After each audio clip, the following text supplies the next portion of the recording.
नमस्कार मंडळी, श्री स्वामी समर्थ. मी आहे अमृता आणि माझ्या ब्लॉगमध्ये तुमचं खूप खूप मनापासून स्वागत आहे. खरं तर उन्हाळा संपत आला आहे आणि उन्हाळी सुट्ट्या पण संपत आला आहे आणि आमचा आत्ता प्लॅन झाला आहे. कुठे जायचं ते सांगा आता? उन्हाळी सुट्टी संपत आली आहे आणि आम्हाला जायचं आहे कुठे? तर आज आम्ही चाललो आहे वॉटर पार्कला. मोराची चिंचोली वॉटर पार्क आहे ना, तिथे चाललो आहे आणि तिथे गेलो तर माहिती नाही, आज रविवार आहे आणि इतकी गर्दी होती. अक्षरशः अर्धा तास लाईनला तिकीट काढण्यासाठी लाईनला थांबलो होतो आणि तोपर्यंत मुलं पण कंटाळून गेली होती. त्यांना ना इतकी उत्सुकता होती पाण्यामध्ये जायचं, स्लायडिंग वॉटर राईड करायच्या एवढ्या त्यांची उत्सुकता होती. आता ती हळूहळू कमी होत होती. पण गेल्या-गेल्या तिथे गेल्यानंतर नाश्ता केला. नाश्त्याला होती पावभाजी, सॉरी, मिसळ पाव आणि ती खाल्ली. त्याच्यासोबत गेले-गेले एक वेलकम ड्रिंक होतं, कोल्ड ड्रिंक. त्याच्यानंतर नाश्ता केला आणि त्याच्यानंतर ज्या बाकीच्या राईड होत्या, फोटो काढायचे वगैरे होते ना, तिथे गेलो. तर बघा असं बघण्यासाठी पण होतं. मोराची चिंचोलीमध्ये ना बरंच, फक्त वॉटर पार्क नाही, तर बघण्यासारखं बरंच काही आहे.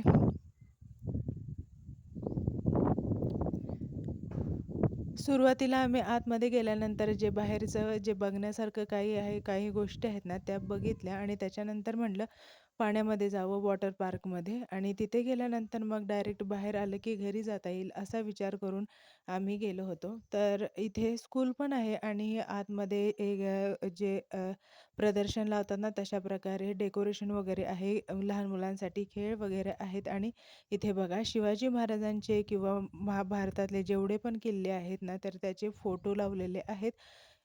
एवढे सगळे किल्ले आहेत ना तिथे, लक्षात एकही राहत नाही, म्हणजे जे आपले ओळखीचे आहेत तेवढेच. तर त्याच्यानंतर गार्डन केलेलं आहे. गार्डनमध्ये सुद्धा ना फोटो काढण्यासाठी खूप छान डेकोरेशन केलं आहे. ऊन भरपूर पडलं होतं. तिथे सुद्धा फोटो काढून घेतले सगळ्यांनी आणि त्याच्यानंतर मग आम्ही पुढे निघालो. इथे आहे रोपवे आणि सायकलिंग, जे रोपवरती सायकलिंग आहे. तर तिथे पण भरपूर लाईन लागलेली होती. तिथे आम्ही सगळेजण बसलो आणि त्याच्यानंतर आम्ही निघालो वॉटर पार्कला जाण्यासाठी. वॉटर पार्कला जाण्यासाठी मुलांची एवढी उत्सुकता होती. खरं तर दुपार झालेली होती आणि गर्दी पण भरपूर होती. पण म्हणलं जावं तिथे आणि मस्त थोडा वेळ मुलांसोबत एन्जॉय करावा.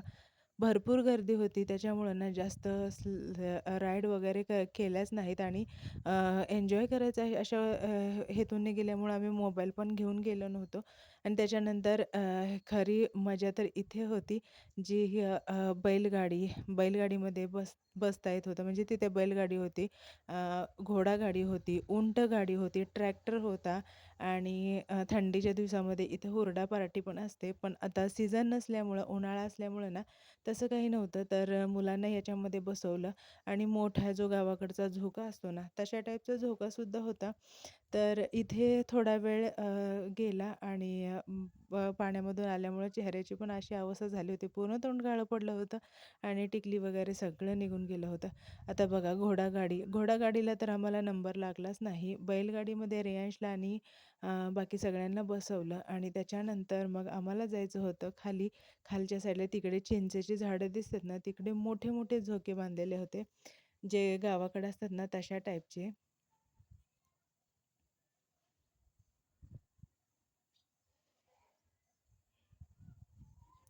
शहरात राहून सुद्धा अशा काही ठिकाणांवरती गेल्यानंतर आपल्याला गावाकडचा फील येतो आणि एन्जॉय करता येतं की नाही. तर बघा खूप छान वाटलं. खरं तर हे बैलगाडी, घोडागाडी बघितल्यानंतर लहानपणीची आठवण आली. लहानपणी आम्ही ना जत्रेला वगैरे जाताना ना बैलगाडीमध्ये बसायचो, तसंच काही वाटलं मला. आणि आता इथे जो रिकामा स्पेस होता तिथे त्यांनी खूप छान असे झोके बांधलेले होते, टायर बांधलेले होते, जेणेकरून आपल्यासारख्या पर्यटकांना ना झोका वगैरेचा आनंद घेता यावा. लहान मुलांना टायरवरती बसून त्याचा आनंद घेता यावा म्हणून इथे सुद्धा भरपूर गर्दी होती. 5-6 झोके होते तरीसुद्धा नंबरला उभं राहिले म्हणजे लागत होतं आणि इतकी छान हिरवळ होती ना, त्याच्यामुळं ना मन एकदम प्रसन्न होऊन जात होतं. एकदम छान वाटत होतं. तर तुम्ही व्हिडिओमध्ये बघतच असाल किती छान वाटतंय. आता आमच्याच घरचे ना 5-6 जण, जास्तच होते, 6-7 जण होते. तर एकांच्या नंबर लागायला इथे झोका खेळायलाच 1 तास गेला. हे दोघी छोटे होते, यांनी मात्र मजा केली. एकाच झोक्यावर दोघं जण बसले आणि त्यांनी खूप छान असा एन्जॉय केला.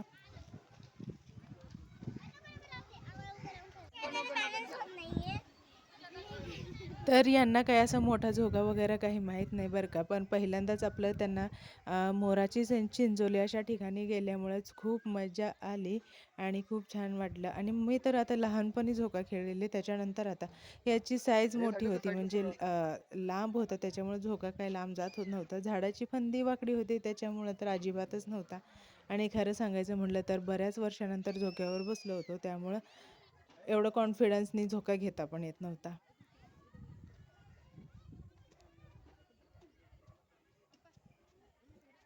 तर सगळ्यांनी घरातल्या प्रत्येकाने हा जो काय एन्जॉय केला बरं का.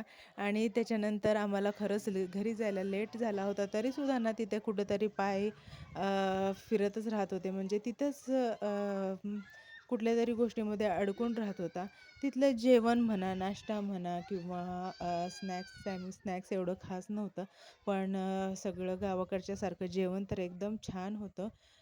जेवण वगैरे भरपूर झाल्यामुळं ना आम्हाला काही इच्छा नव्हती खाण्यापिण्याची. जेवणच एवढं होतं, बाजरीची भाकरी, पिठलं, परत आमरस, पुरणपोळी, पुऱ्या होत्या, भात, वरण, लोणचं, पापड असे इतके प्रकार होते ना, आता मला लक्षात पण नाही.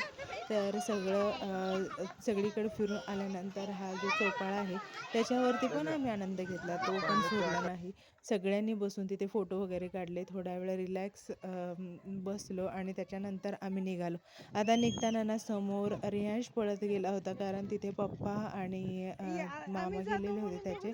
आणि त्याच्यानंतर तिथे ना लाईन लागली होती रसाची, ऊसाच्या रसाची. एकदम गावरान ऊसाचा रस होता, त्याचासुद्धा आनंद घेतला. आणि बघा ही आर्टिफिशियल बैलगाडी आणि जे शेतामध्ये पेरणी करण्यासाठी जे टिफन वगैरे होतं ना, सेम तिथे कलाकृती केलेली होती.